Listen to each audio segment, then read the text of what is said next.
Okay, thank you.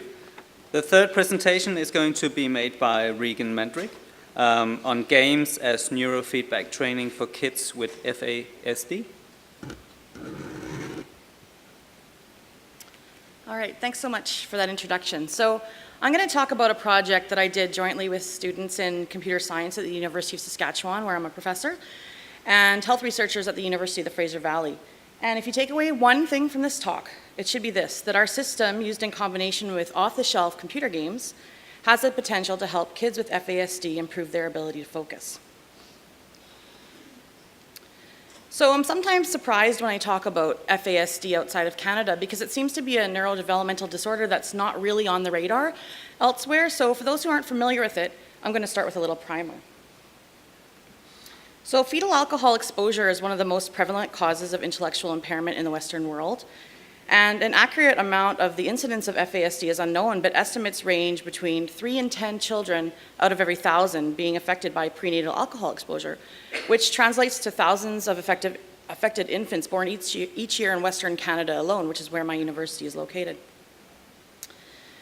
The developmental issues that result from FASD generally involve intellectual impairments due to the physical damage to the brain that you can see, for example, in this image, and can vary quite widely among this population.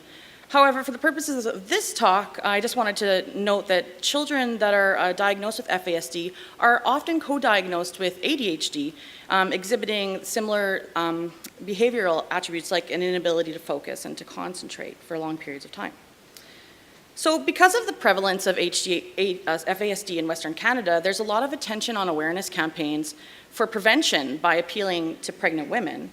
But then there's also, more importantly for this talk, a lot of networks of support for people who are living with FASD, which appeal to the children in the school system and then ultimately to the adults who continue to live with this condition throughout their whole life. So there's been lots of different types of interventions that help people with FASD learn to manage their symptoms, and one promising approach that I'm going to talk about in this talk today is biofeedback training.